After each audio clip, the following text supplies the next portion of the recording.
Petr Yan versus Song Yadong is in the works for December 9th to headline a UFC fight night. And I'm just going to move forward with this video and pretend like this fight is actually official and going through. So I'm going to give my thoughts. Here we go. First off, a lot of people are excited about this matchup, which rightfully so. This is a very intriguing matchup. Petr Yan, a guy that likes to get the job done on the feet. He's got terrific striking. He's known for his boxing. He holds that high guard, that he uses that hand, keeps it out, switches stances. He's very unique. He's adapted kind of a boxing Muay Thai approach to things. His kicks are fast. He's fun to watch. He's like a computer, man. The guy's a killer in there.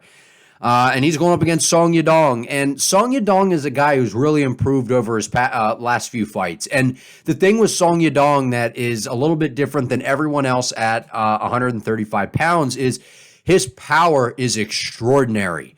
This guy has probably the most power in his hands at 135 pounds, man. This guy is a real problem for all bantamweights. And Song Yadong, his boxing is very underrated in my opinion. I know people say, you know, he's got power, he's got good hands, he's pretty good, and all this and that, but we really got to credit the boxing ability of Song Yadong, his head movement, the way he moves, the way he keeps his hands nice and high, he kind of slips and rolls with shots. He's just getting better and better, and I really wanted to see that matchup that was supposed to happen in August against him and Rob Font. I wanted to see that matchup. Rob Font ultimately ended up taking a short notice matchup for a month sooner or a few weeks sooner against Corey Sandhagen because Umar Nurmagomedov dropped out. So we haven't seen Song Yadong go in there against a pure boxer, right? We've seen him recently. He's put together some nice wins, but getting the job done against Ricky Simon. But at the end of the day, we haven't seen Song go in there with someone that is guaranteed going to stand with him, per se, recently. And you knew Ricky Simon was going to try and mix in the wrestling. You knew Corey Sandhagen was probably not just going to stand there, or at least I knew. I mean, I don't know what you all thought, but I knew that Corey Sandhagen wasn't going to sit there and have a straight-up kickboxing match with Song Yadong. And MMA math doesn't always add up, right? So 2 + 2, I say this, 2 + 2 = 5 in MMA math, right? It just doesn't make sense. It doesn't add up. And so Song Yadong, his fight against Corey Sandhagen, how much can we take from that when we look at Yan and Sandhagen's fight? Because Yan was able to outstrike Corey Sandhagen. That was a very competitive fight. It was for an interim title. All of those things, it was in Abu Dhabi. All those things play a factor into the matchup.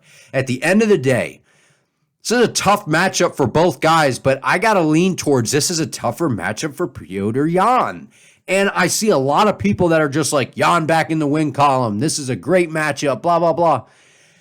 I got to be honest. I don't think it's a great matchup. I really don't. I think that, Yan is a guy that he can wrestle. He does have some good, he has good wrestling ability. We got to see that against Sean O'Malley. He fought really well with Sean O'Malley. And look how that ended up. That wins actually, or that fight, I kind of thought Petr Yan won.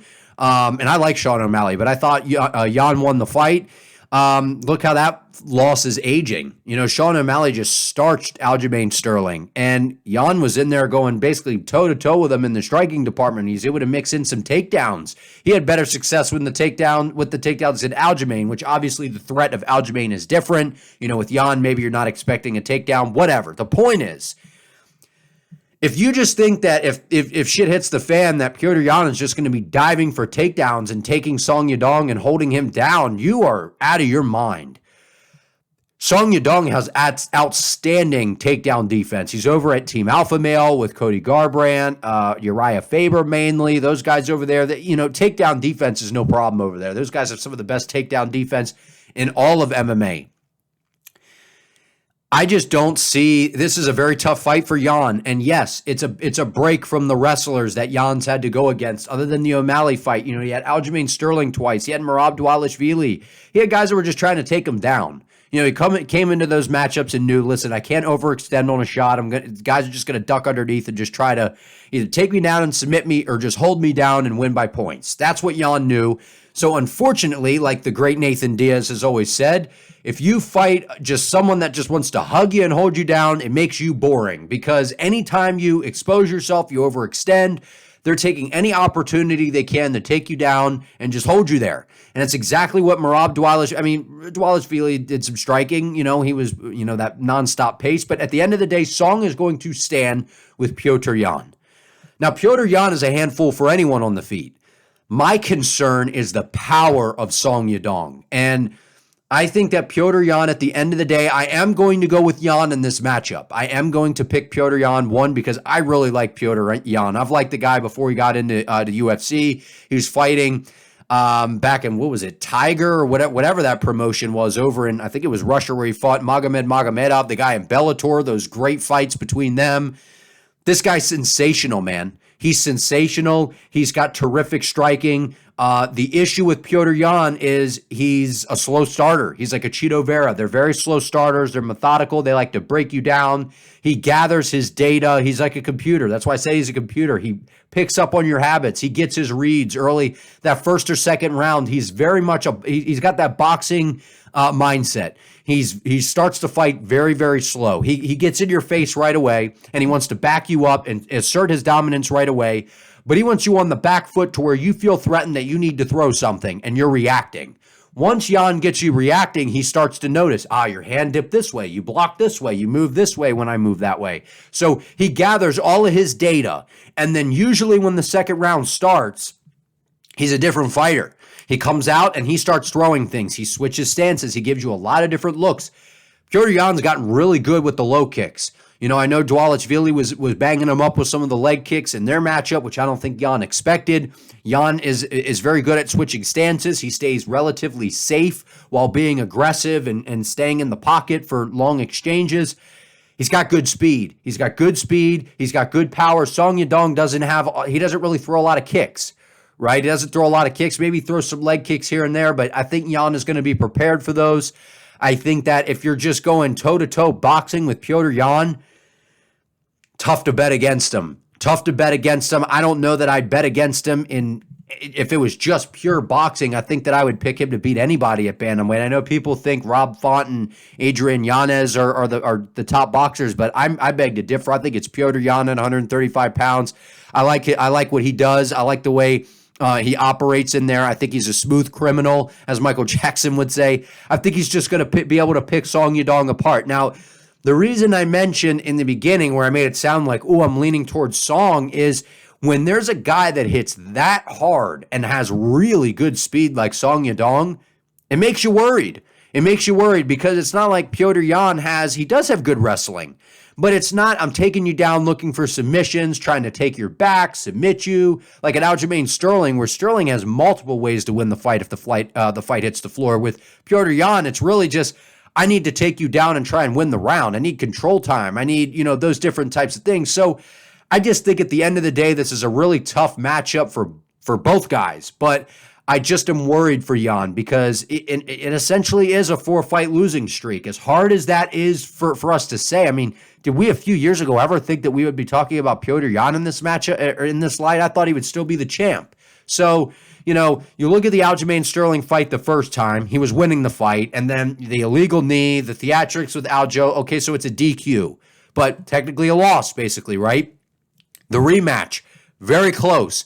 I thought Yan won the fight. I watched it back. I see why the judges gave it to Aljamain Sterling. Do I agree? But I see why they gave it to Aljamain Sterling. Then you go into the next matchup against Merab Dvalishvili. Domination by Merab. And it's just that relentless style, never let Yan get going. So when we sit down and we analyze this is a tough fight for both guys. It just scares me because I want Petr Yan to win so bad. I know the MMA community wants Petr Yan to win so bad. I've heard that. I think that this matchup's going to be in China, which, first of all, I think it's a crime that they're not going to have Zhang Weili defend the belt on a pay-per-viewed event or some sort of like how, I don't know how they could do that because I know they're out of pay-per-view events starting, UFC 296 is the last of the year. But if you're going back to China, man, you could have decked the card out with Zhang Weili, defending her belt in her hometown or home country, whatever, that could have been big and then make this the co-main event. But it is what it is. It's a fight night. Scary matchup because of the power of Song Yadong. He's winning. He's not losing any fight by domination or anything like that. The guy's been in every single fight that he's been in. He's got good power, good hands. He's only getting better. The guy's really young. He's got a lot of experience for a guy that's young. He doesn't take a ton of damage. We saw Corey Sandhagen's route to victory against this guy was to, mix in some of the strikes, stay on the outside, move, be the matador, duck under, mix in some takedowns, get him reacting. Maybe Yan has a similar game plan. I don't know. And as much as we like Petr Yan, he's not this knockout machine that everyone is acting like he is, right? He's not some guy that's going in there starching people with one shot or putting guys away over and over again, right? He does hurt people, but he hasn't gotten a ton of guys out of there since he's been in the UFC. Listen, I'm just giving you the facts. I am a Petr Yan fan. I like the guy. I think he's a great fighter.